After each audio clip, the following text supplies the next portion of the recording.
Here are 5 must-know Sims 4 tips for beginners. For the sake of the algorithm, I figure why not? I might as well do something that can maybe, hopefully, get me some views, you know what I'm saying? So anyway, tip number 1, always save your game. Your game's gonna crash. The game's broken already. It's glitch mode mafia. So you might as well save the game.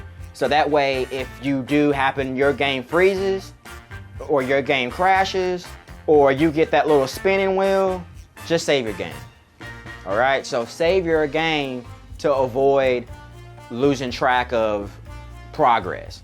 Because what if you walk off and like you forgot to pause the game, you come back and your whole family's gone, and you just lost, and you haven't saved 3 whole seasons, Sim seasons went by without saving.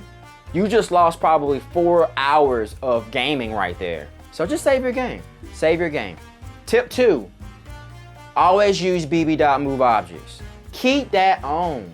I don't care if you're an amateur builder, the greatest, you on that Danielle Bills level, or you just on my level of just being an amateur builder. Always use bb.moveobjects because you can just slide things in just as tight as you can, as long as it's still functioning. So sometimes you gotta test play your game, but a lot of the times if you could just, because sometimes when you don't have bb.moveobjects in, it just doesn't give you like the option of being able to just like slide pictures in pretty tight, or get your couches in just the way you want it or whatever. So having bb.moveobjects on is you just have to have it on.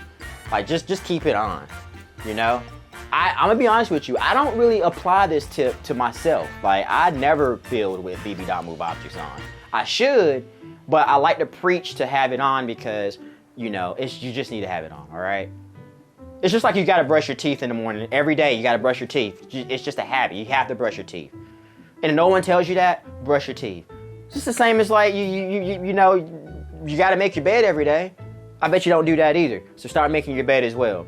Tip 3, use a camera versus using the cell phone to take pictures. Here's why. When you buy a camera in build mode, there's some features that you get that you don't get when you take a picture with your cell phone. Now, with the cell phone, obviously you could take selfies, you could take pictures with people, you could take pictures of people, but you only get one resolution.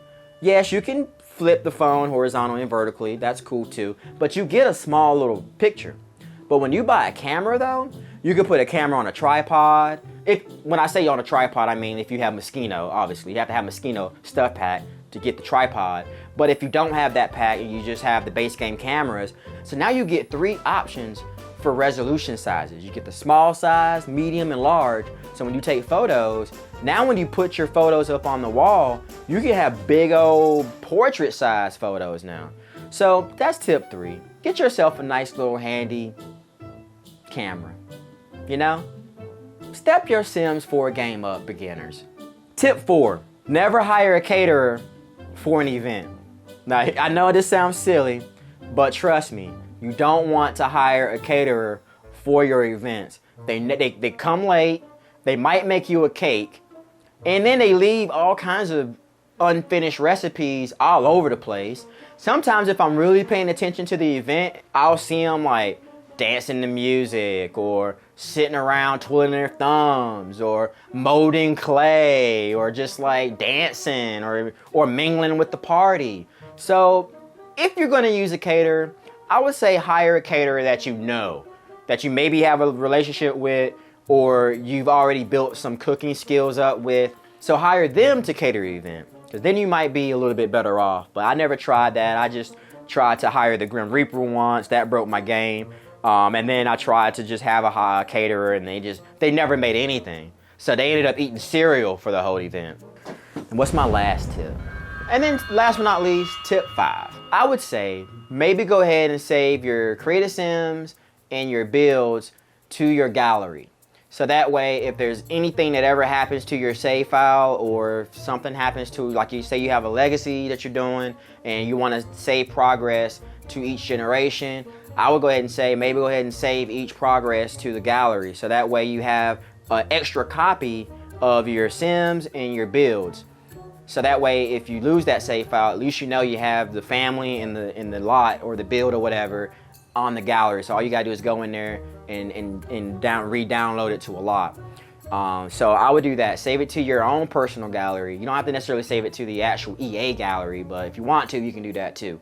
And on top of that, while you're doing that, you might as well go ahead and just copy over your save files and tray files over to like maybe a external hard drive, just so you can have a backup of that as well. It never hurts to back up your stuff, your mods, your CC, your screenshots, and all that good stuff, because you never know what happens to the game. It could break it up a little bit. And sometimes too, a lot of people don't realize you can recover your save files too. Say you can't open your original one, there's an option right there where you can actually go in and recover the last maybe 10 times you saved.